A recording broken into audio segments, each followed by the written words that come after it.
사람들이 살아가면서 가장 듣고 싶어하는 얘기 중에 하나가 아마 성공했다는 단어일 것입니다. 그 사람은 성공했어 하는 단어일 건데, 반면에 가장 듣기 싫은 말 중에 하나는 실패했다는 이야기일 것입니다.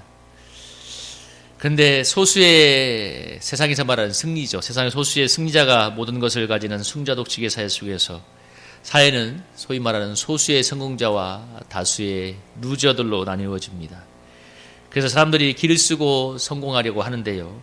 그러나 현실은 성공보다는 실패 이야기가 훨씬 더 많습니다. 왜냐하면 성공의 자리는 너무나 적고 제한되어 있기 때문입니다. 1등은 한 명이잖아요. 그리고 좋은 자리 합격도 소수만에게 그 합격의 문이 열리지 않습니까? 성공학 강의를 했던 어떤 분의 강의를 들어보니까 그분이 이런 얘기를 하겠어요. 성공은 수많은 실패와 시행착오가 쌓이고 쌓여서 실패란 자산이 축적된 결과다라고 했는데, 참 그 말이 동의가 되었습니다. 여러분, 운전면허를 한번 따는 것도 보통 한 몇 번씩 떨어지잖아요. 운전면허 하면 몇 번 떨어지고 붙지 않습니까? 자전거를 한번 배우는 것도 수십 번 넘어지기를 반복한 다음에 무수한 시행착오 끝에 자전거를 타게 되죠. 사실 우리 인생은 수많은 실패와 무수한 시행착오가 모이고 모아서 되어진 결과인데요. 그래서 좋은 결과와 성공이라는 것도 사실은 무수한 실패와 시행착오가 모아서 되어진 거죠. 사실 모든 것은 결과만 놓고 얘기하지만, 그런데 실제 그 과정에는 무수한 실패, 시행착오가 있는 것이죠.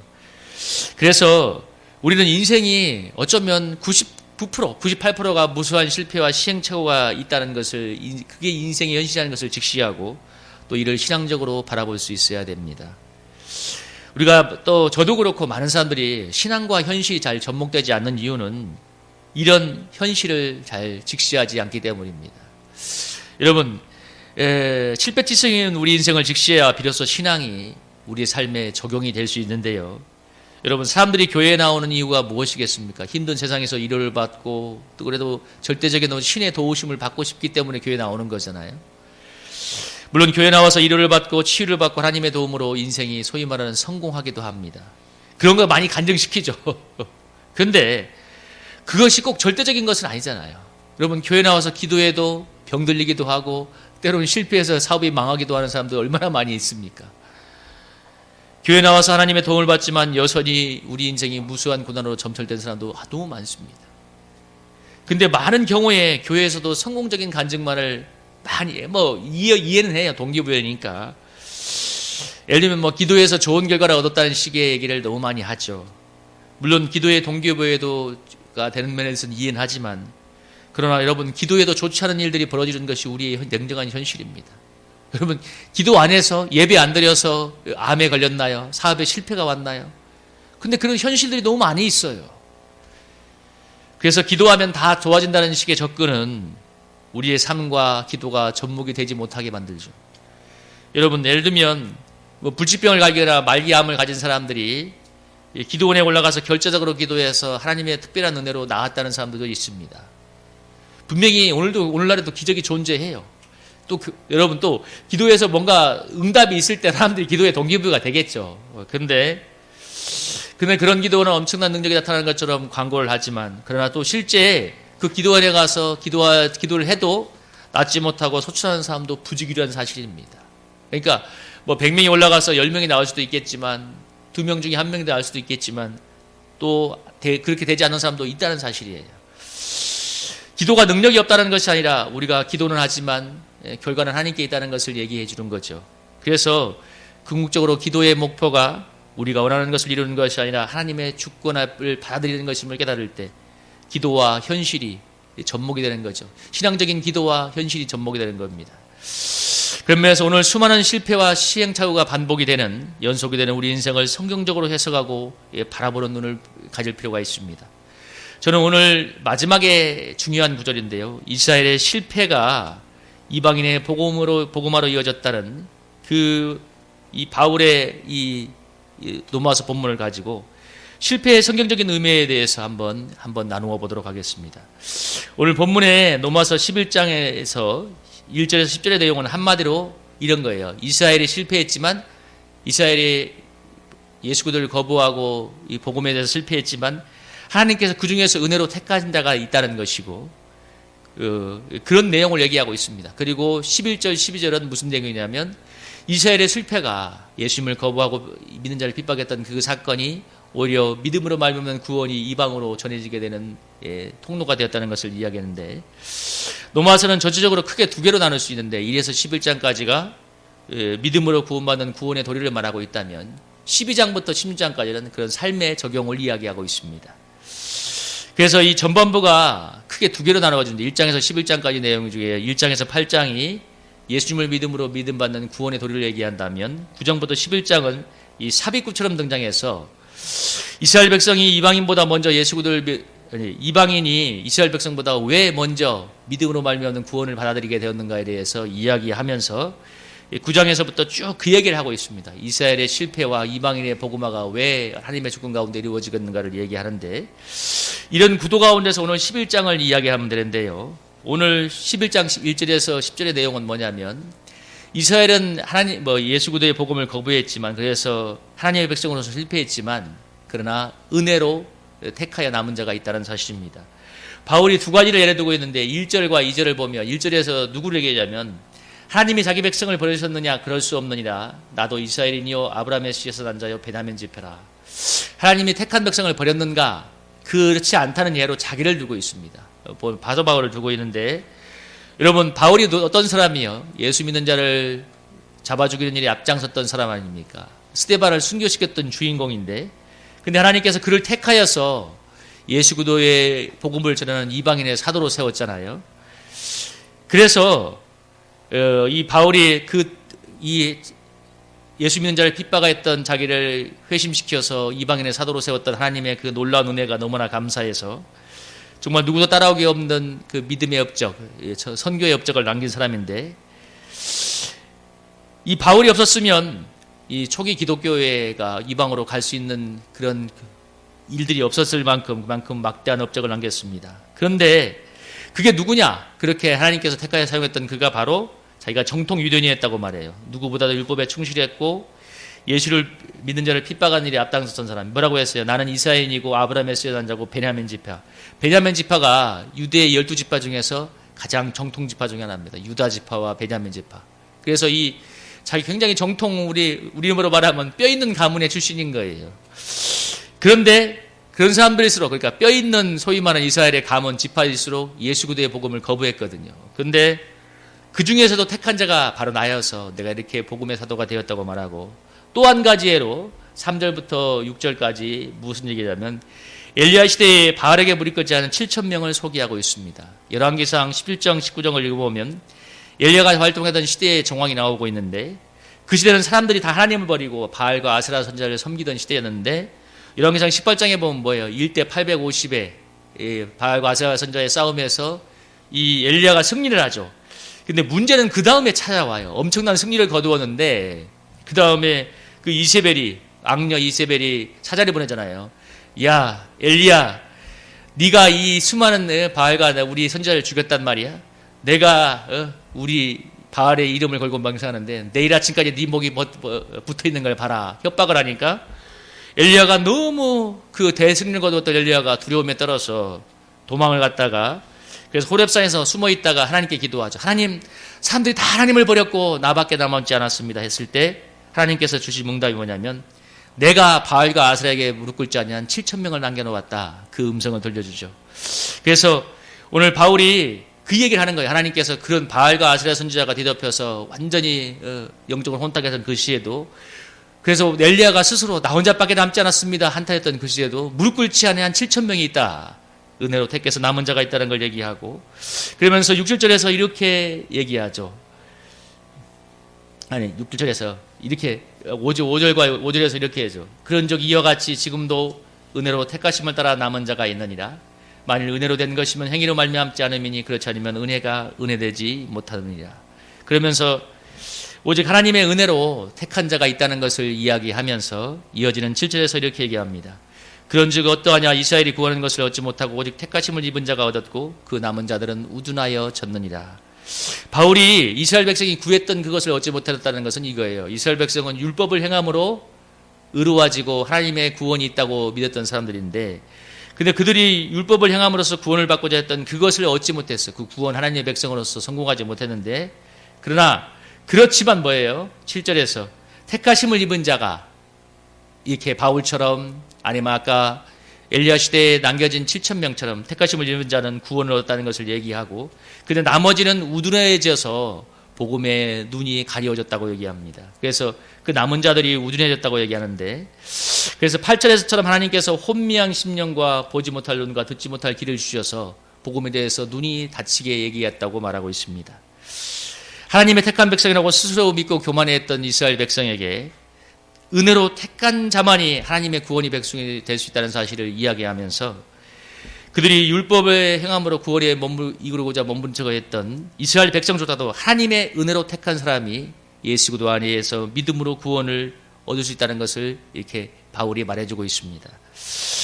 우리가 여기서 복음을 받아들이고 그리고 하나님의 자녀가 되는 것이 전적인 하나님의 택하신 주권에 있다는 것을 우리가 배우게 되는데요. 그리고 이것이 왜 누구는 복음을 듣고 회개하여 열심히 신앙생활하는데 왜 누구는 복음을 들어도 그렇게 하나님께 돌아오지 않는가 하는 것을 설명해 주고 있습니다. 하나님의 택하신 은혜가 있는가 없는가가 중요한 여러분 분수점을 하는 거죠. 여러분, 택하신 자에게는 하나님 은혜 주셔서 믿음이 들어가게 하지만, 그러나 택하지 않은 자에게는 궁극적으로 그 은혜가 임하지 않는 거죠. 여러분, 이 자리에 여러분이 왜 와 있을 거라고 생각하십니까? 코로나 시대에 다 영상 예배 드리는데 우리 교회는 그래도 비대면 예배 시대지만 현장 예배가 가능하기 때문에 와 있는가요? 물론 그럴 수도 있겠지만 하나님께서 여러분 택하여 불러주셨기 때문에 여러분 이 자리에 와서 예배를 드리는 거죠. 하나님의 택하신 은혜가 아니라면 여러분이 지금 이 시간 집에서 방콕하거나 아니면 다른 어딘가에서 무엇을 할지 어떻게 알아요? 우리는 전도할 때 누구를 택하고 누구를 택하지 않았는지 알지 못하죠. 다만 하나님께서 누군가 택한 사람이 있기 때문에 전도할 뿐인데 아무도 모르죠. 그래도 하나님이 은혜를 주시도록 기도할 수밖에 없지 않습니까? 지난 교회에서 열심히 신앙생활하는 3대 후반 집사가 있었는데, 그가 중고등학교 때는 그렇게 방황을 하고 교회를 쳐다보지도 않았답니다.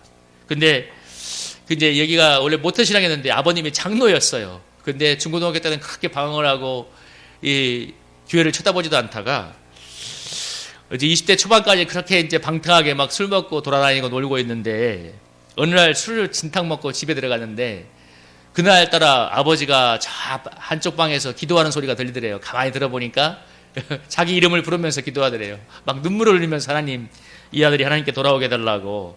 근데 그 장면을 보면서 이 사람 마음이 확 바뀐 거예요. 그렇게 세상으로 나는 걸 좋아했다는. 그래서 이분이 하나님께 돌아오게 되었습니다. 그래서 이제 신실한 그리스도인으로 살아가고 있는데, 한 청년의 얘기인데, 여기도 10대까지 교회 다니다가 20대에 10년간 시원하게 쉬었어요. 정말 신나게 세상에도 놀고 다니다가, 근데 30대 초반 어느 날 제가 이제 그 청년부를 맡았을 때 그때쯤 교회를 나왔어요. 그래서 다 청년들이 그러는 거예요. 야, 전에 한 번도 안 나오던 애가 이렇게 나오고 있다고. 제가 그래 단기 선교를 같이 가는데 한번 물어봤습니다. 저랑 비행기 옆자리에 탔는데 제가, 아니 교회 10년 동안 교회 놀더만 어떻게 갑자기 나오게 돼서 이렇게 선교까지 오게 되냐 그러니까, 물어보니까 자기도 모르겠대요.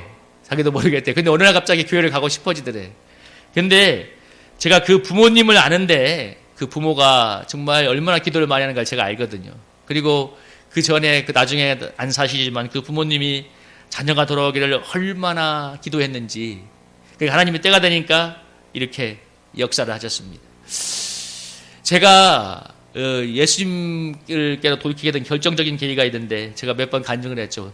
군대에서 제대하고 이제 부산에 내려가는 그 열차를 타면서 5시간 내내 고민을 했어요. 내가 그냥 세상으로 갈 것인가 아니면 신앙생활을 할 것인가, 내가 여기서는 결단을 내려야겠다 하는 고민을 했는데, 그 마지막 순간에 이제 내가 예수님께로 돌아가서 신앙생활을 해야겠다는 결단을 하게 되었습니다. 근데 중요한 건 뭐예요? 그 마지막 순간에 진짜 부산에 바로 직전 여기 구포역이라고 있는데, 그 구포역에쯤 왔을 때 마지막 종착역을 10분 남겨놨을 때 그 신앙생활을 해야겠다는 결단이 오더라고요. 네, 5시간 동안 고민했는데, 여러분 그 결단이 하나님이 은혜 주셨기 때문이 아닐까요? 나는 내가 결단했다고 생각하지만, 물론 저를 정말 4년 동안 전도하며 군대에 있을 때 매주마다 편지를 보내주며 기도했던 그분의 그 기도를 하나님이 들으신 건데, 중요한 건 뭐냐면 그렇게 해도 은혜가 임하지 않는 사람은 안 가요. 근데 하나님께서 제게 은혜를 주시니까 하나님 은혜가 제 마음을 확 열어서 이제 제가 이 자리에 있게 되었습니다. 그때 제가 세상으로 가겠다는 결단을 했으면 제가 이 자리에 있지 않았을 거예요. 근데 중요한 건 그 시간에 제가 그런 결단을 했다는 겁니다. 왜? 하나님이 은혜로 택하셨기 때문에. 그렇기 때문에 여러분도 마찬가지예요. 하나님께서 여러분이 생각해봐요. 신앙생활에 얼마나 고비가 많아요. 어쩌면 날마다 고비잖아요. 그죠? 날마다 고비잖아. 신앙생활에 시험이 얼마나 많아. 근데 그걸 하나님이 그때마다 도와주시고 우리를 붙잡아서 우리가 여기에 와 있는 거지. 여러분, 하나라도 B급하면 우리가 시험에 들어서 나오질 못해요. 시험 드는 것도 얼마나 쉬운 일인데, 아까 십몇 년 동안 교회 안 다니다가 나왔던 청년이 정말 어느 날 갑자기 마음이 확 바뀌어서 나왔던 게, 그것도 너무 쉬워 보이지만 반대로 시험 드는 것도 너무 쉬워 보여요. 근데 하나님이 그걸 지켜주니까 우리가 이 자리에 와 있는 건데, 여러분, 우리 성일교회가 사실 정말 어떻게 생각하면 지금 이제 42년 된 교회인데, 42년, 횟수는 오래됐어요. 근데 제가 4년 전인가 5년 전에 한번 전도를 나갔는데, 어느 여자분한테 전도를 해서 저걸 들으니까 전도지를 보더만, 성일교회? 그러니까 거기 상가에 있는 교회예요? 맞다고 그러니까 그분이 뭐라 그러냐면, 그 교회 이제 좀 부흥 좀 해야 되지 않아요? 그런 얘기를 하는 거예요. 그래서 내가 이제 웃으면서, 그렇게 되겠죠? 하면서, 저는 이제 새로운 목사입니다. 하니까 그분이, 죄송해요. 이제 미안해요. 하면서 이렇게 저한테 사과를 하고 갔는데, 아마 그분은 이제 전에 있던 목사님이 계속 그 자리에 있을 거라고 생각하고 그런 얘기를 했던 건데, 그 성일교회 이미지가 뭐였냐면 너무 부흥하지 않고 정체되어 있는 교회, 그야말로 숨만 남아있는 교회처럼 이렇게 느껴졌나 봐요. 그래서 그분도 저를 모르고 얘기했다가 한번 사과를 하고 갔는데, 그래서 저도 참 이 성일교회가 저도 이렇게 섬기면서 한 5년 돼가지만 정말 마음이 그러했는데, 근데 중요한 건 하나님께서 지금 이 시간까지 성일교회를 붙들어서 여기까지 와 있다는 것입니다. 와 있고, 그리고 이제는 이제 다시 일어서려고 하나님께서 주시는 은혜를 받고 있는데, 성일교회가 분명히 하나님이 택하여 세운 교회이기 때문에 지금까지 이 자리에서 와 있는 거죠. 그리고 중요한 건 우리가 이제 하나님의 은혜가 임하는 건데, 물론 간절히 사모하며 기도해야죠. 그것이 우리가 할 수 있는 전부인데, 그래서 기도하는 게 너무나 중요하죠. 은혜로 택하여 남는 자가 있고, 우리 교회도 은혜로 택하여 남는 교회가 되기 위하여서 여러분, 하나님의 특별한 은총이 있어야 되지 않겠습니까? 그러기 위해서 하나님의 은혜를 구하고 기도해야 되는데, 그리고 우리를 사용해서 이제 수많은 방황하는 영혼들을 주님께 돌아오게 하는 게 하나님의 계획인데, 여러분, 그 역사가 어떻게 이루어질 수 있을까요? 여러분, 우리 성일교회가, 저 옆에가 새벽교회가 있고, 큰 교회가 있고, 저 5분 거리에 저 수동교회가 있고, 저 조금만 가면 10분 거리에 오른교회처럼 큰 교회가 있어요. 그래서 이 작은 상가 수준의 개척교회 수준인데, 그래서 사실 참 전도도 어렵고 성도가 잘 오지 않는 교회입니다. 그래서 저는 이런 지역에 어떻게 교회가 부흥될 수 있을까? 물론 하나님 하면 되죠. 근데 너무 막연해. 너무 막연해. 근데 고민을 많이 하면서 최근에, 그리고 또 지나온 시간 동안 여기 목회하면서 5년 동안 목회하면서 제가 배운 것이 있습니다. 그것은 어떻게 하나님의 은혜가 임하고 여기 교회가 부흥이 되고 성도들이 살아날 수 있을까, 또 부흥이 될 수 있을까 고민했는데, 한 가지 확실한 제가 답을 얻은 게 있습니다. 그게 뭐냐면, 하나님이 우리의 실패를 사용하여서 영혼을 구원하실 것이라는 거예요. 여러분, 아멘입니까? 많은 사람들이 그렇게 생각해요. 여러분, 성공을 사용해야지 왜 실패를 사용해? 왜냐하면 세상에는 성공보다는 실패가 너무 많이 있기 때문에 그래요. 그래서 우리가 성공한 이야기보다도 실패한 이야기를 하라면 넘쳐납니다. 여러분, 그렇지 않나요? 실패한 이야기는 넘쳐나. 실패를 이야기하는 이야기거리가 부족함이 없어요. 왜 그런지 오늘 11절, 12절을 한번 보면서 이야기하겠습니다. 여러분, 한번 11절부터 12절까지 한번 읽어볼까요? 한번 읽어보겠습니다. 시작. 그러므로 내가 말하노니 그들이 넘어지기까지 실족하였느냐? 그럴 수 없느니라. 그들이 넘어짐으로 구원이 이방인에게 이르러 이스라엘로 시기나게 함이니라. 그들의 넘어짐이 세상의 풍성함이 되며 그들의 실패가 이방인의 풍성함이 되거든 하물며 그들의 충만함이리요. 아멘. 오늘 본문이 이스라엘의 실패가 이방의 풍성함이 되었다고 얘기합니다. 이것은 이스라엘 백성들이 복음을 거부하고 받아들이지 않고 오히려 예수님을 십자가에 죽이고 그 예수 믿는 자를 핍박한 그 사건이 오히려 이방의 복음이 증거되는 그런 역사로 사용됐다는 거예요.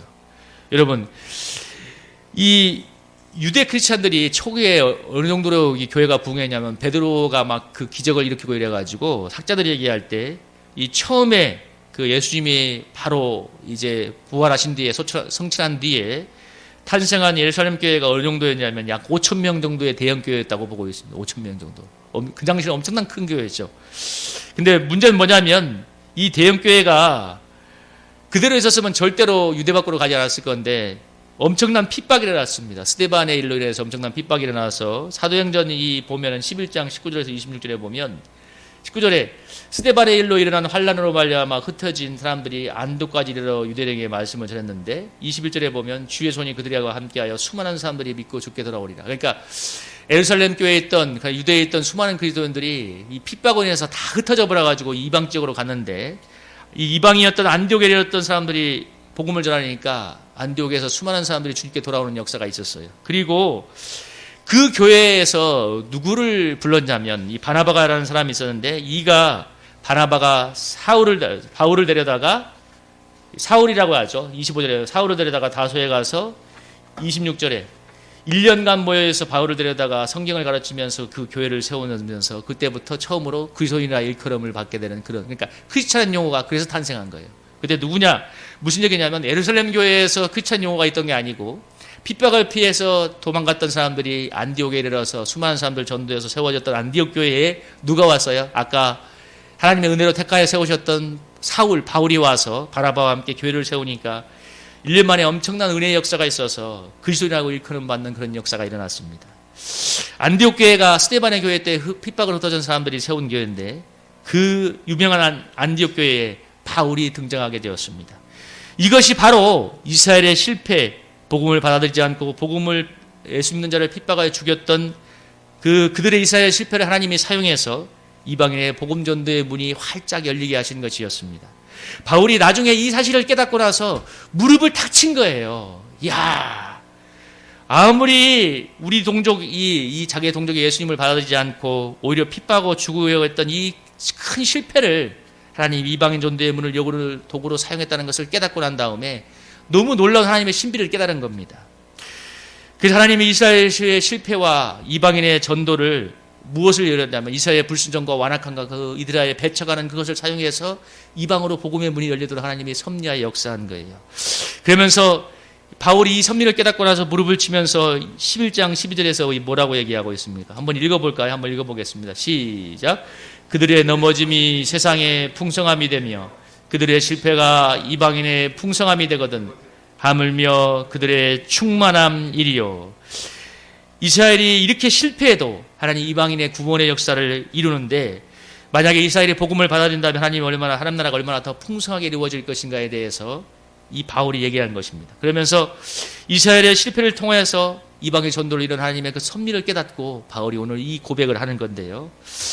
제가 아까 우리의 실패를 사용한 하나님에 대해서 얘기했는데 우리가 이를 통해서 우리가 주 안에서 당하는 실패와 연약함이 여러분 우리에게 구원도 이르지만 세상에 복음이 필요한 다른 사람들에게 연약한 자들에게 구원의 통로가 되게 하는 하나님의 섭리가 있다는 사실을 믿으시기 바랍니다. 여러분 왜냐하면 이 세상에는 실패의 이야기가 넘쳐나기 때문에 그래요. 여러분 이 세상 모든 사람들이 실패하지 않으려고 길을 쓰고 있잖아요. 여러분 우리 젊은 사람들이 공무원을 지금 준비하는 사람이 몇십만 명이라고 하잖아요. 제가 아는 우리 청년 얘기 들어보니까 요즘 공무원이 그렇게 고학력자가 많대요.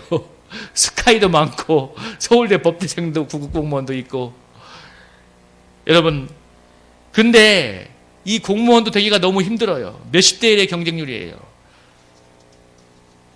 그래서 세상은 성공하는 사람보다도 실패하는 사람이 너무 많고 너무나 소수의 성공의 자리 때문에 사람들이 많이 좌절하고 있습니다. 근데 모두에게 여러분 복음은 필요하지만 저는 우리 교회에 세상에서 소위 말하는 실패했다는 사람들, 인생이 망했다는 것이 아니라 인생이 주저앉은 사람들, 그들에게 더 복음이 필요하지 않겠어요? 물론 세상에서 성공한 사람들에게도 복음이 필요하지만 대부분 그런 사람들은 마음이 교만해서 복음을 필요하지 않아요. 그러나 실패하고 망한 사람은 마음이 가난하기 때문에 구원의 복음, 치유의 복음을 너무나 갈망을 합니다. 그것이 하나님의 섭리가 아니겠습니까? 우리가 아까 제가 한번 그 얘기했잖아요.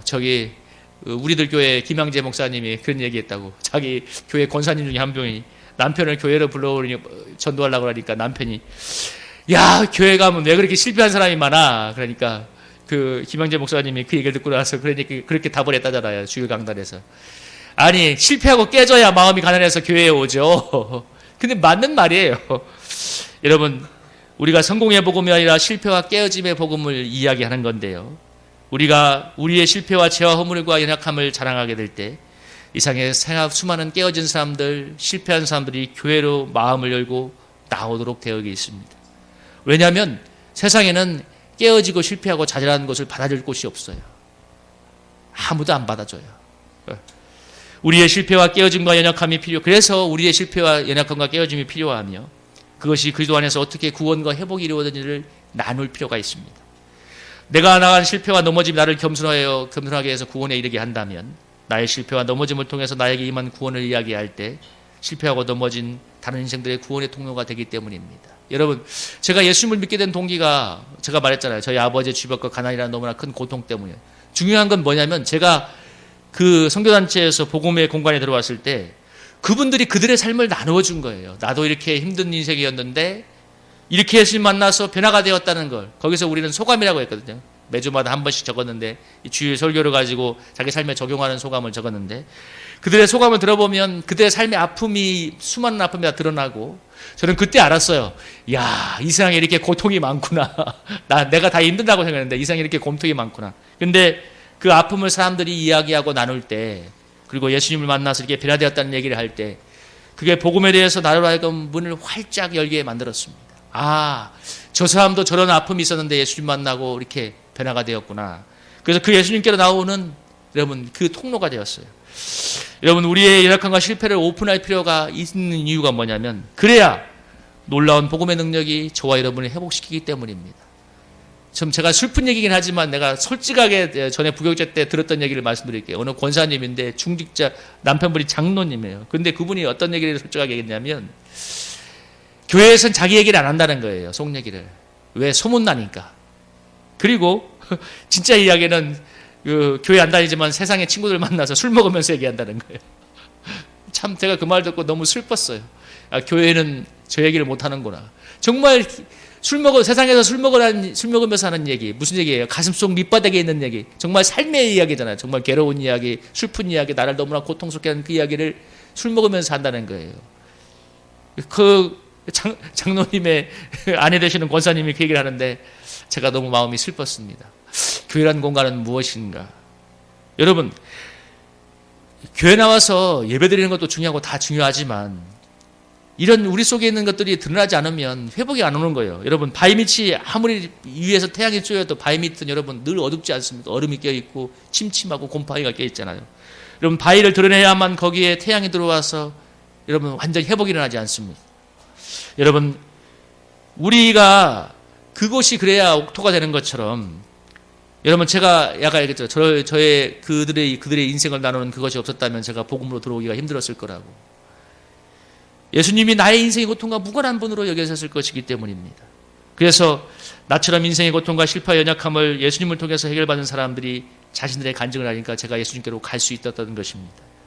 여러분, 세상에서 실패는 절대로 자랑거리가 아닙니다. 숨기고 감추고 여러분 자살한 이유잖아요. 여러분, 세상에서 실패와 수치스러운 건 감추잖아요. 그러나 예수님 안에서 우리의 실패가 마음을 가난하게 해서 하나님께 나아가는 통로가 되며 그리고 여기서 하나님을 만나 회복된 이야기는 실패와 고통에 살아가는 사람들에게 놀라운 구원의 통로가 됩니다. 여러분, 세상을 보십시오. 얼마나 잘 보려다가 성공하려다가 무너진 사람들이 많이 있습니까? 멋지게 인생을 살고 싶지만 누가 그렇게 멋지게 인생을 살아가요? 소위 말해 요즘은 SNS가 사람들 더 미치게 만들어요. 너무 좋은 것만 보여주잖아. 너무 좋은 것. 그러니까 SNS 환상에 있는 거야. 왜? 인생의 찰나에 좋은 것만 그 SNS에 올리니까 삶이 그게 아니잖아요. 누가 그렇게 삶이 다 나이스해요? 안 그래요. 삶은 다 대부분 어려운 데 있지. 어려운 분도 많고 괴로움도 많이 있는데 근데 그리고 또 소수의 잘 나가는 사람들의 삶이 너무나 부각이 되고, 그리고 그러면서 사람들은 다 자기를 감추고 살아갑니다. 저는 여러분, 제가 이 교회에 와서 처음에 정말 교회를 잘 일으키고 싶은 마음에 많이 그랬는데, 제가 그런 의욕을 가지고 열심을 낼수록 어떤 마음이 들었냐면 성도들을 판단하게 되었어요. 그러니까 우리 성도들이 그렇게 애쓰는 세상에 애쓰며 신앙생활 하는데 성도들이 불쌍히 여기는 마음보다 판단하는 마음이 한동안 많았어요. 근데 여러분, 제가 교회가 어려워지고 재정이 어려워져서 청소까지 하면서 힘들어지는 삶을 살게 되니까 그런 마음이 신기하게 많이 사라져 버렸어요. 그리고 여러분, 목회가 잘 안 돼서 일까지 하게 되고 몸과 마음이 힘드니까 우리 평신도들의 힘든 마음이 느껴지고 정말 이게 중요했습니다. 불쌍히 여기는 마음을 갖게 됐습니다. 그러니까 그 전에 그렇게 목회를 잘해보려고 애를 쓸 때는 불쌍히 여기는 마음이 안 들었어요. 왜 좀 기도 좀 많이 열심히 하지? 왜 저런 거야? 근데 제가 힘들어지고 괴로움을 겪게 되니까 불쌍히 여기는 마음이 들고, 그리고 여러분 긍휼히 여기는 마음이 들었습니다. 가만히 저의 삶을 보니까 매일 실패하는 것을 느낍니다. 여러분, 제가 늘 결단하지 않겠어요. 주님, 저도 오늘 개인식 기도 시간에는 말씀과 기도의 시간을 갖고 싶습니다. 근데 대부분의 시간은 저도 유튜브를 많이 보면서 보내요. 왜냐면 피곤하니까, 나도 쉬고 싶으니까. 그래서 이제 가만히 보니까 늘 주일 지날 때마다 주님, 이번 주는 열심히 기도하며 경건 생활을 하고 주님 앞에 신실하게 사겠습니다 했는데 대부분 돌아보면 많이 실패를 하고 있어요. 그러니까 여러분, 중요한 건 뭐냐? 그러니까 마음이 겸손해집니다. 그리고 전에 전도 한번 나가면 무슨 나라라도 구하는 것 같은 교만함이 있었는데, 근데 이제 마음이 내려앉고 겸손한 마음으로 하나님의 은혜를 구하게 되고, 여러분, 사람들, 우리 영혼들을 불쌍히 여기는 마음이 들어오잖아요. 여러분, 그러니까 이제 다른 사람들 말을 좀 듣겠어. 전에는 내가 하고 싶은 말만 했다면 이제는 다른 사람의 말을 듣깁니다. 여러분, 이렇게 깨어진 마음으로, 겸손한 마음으로 여러분 그 하나님의 은혜를 담게 되고, 그것이 다른 사람에게 흘러갈 때 구원의 역사가 일어나지 않겠습니까? 내가 실패하지 않고 강한 자로 살아가면 단 한 명도 구원하지 못할 것입니다. 그러나 수없이 깨어지고 넘어지고 실패하기 때문에 오늘도 실패하고 깨어지고 넘어지는 사람들에게 복음으로 인도할 수 있는 사랑과 간용의 마음을 갖게 됩니다. 여러분, 그런데 돌아보니까 사실은 넘어지고 깨어지는 인생의 현실을 직시하지 않은 거예요. 실제는. 그러니까 늘 신앙 안에 좋은 기대만을 내가 갖고 있지, 나가 벌어지는 나의 현실을 내가 직시하지 않고 살아가는 겁니다. 여러분, 근데 그래서 설교할 때 보니까 내가 경건생활에서 이렇게 승리했어요, 믿음에서 승리했어요 하고 그런 간증을 하려면 너무 적은데 실패한 얘기들은 너무 많더라고.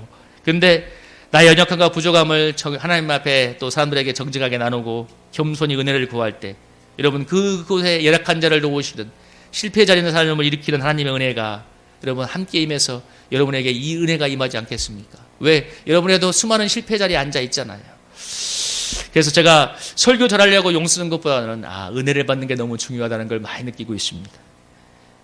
여러분들, 압도적인 하나님의 은혜를 겸손히 의지해서 실패하는 데게 임한 하나님의 놀라운 은혜를 나누는 것이 하나님의 구원을 이루는 도구가 되지 않겠습니까?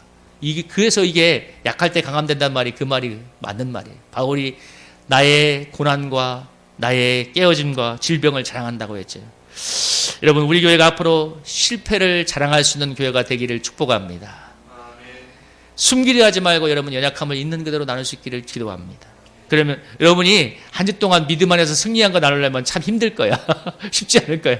근데 여러분의 연약하고 실패한 얘기 나누기는 어렵지 않아요. 너무 많으니까. 여러분, 그러면 하나님의 놀라운 은혜가 우리를 회복시켜 줄 것입니다.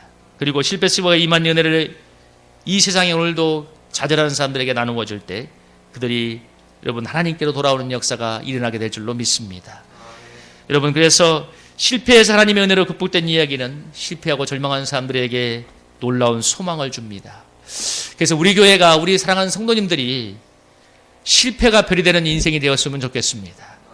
어쩌면 우리가 다 실패한 자리에 실패한 경험과 그 쓰라림을 안고 살아가는데 그게 슬픔과 고통이 아니라 하늘의 별처럼 빛나는 구원의 통로가 되기를 주님의 이름으로 축복합니다.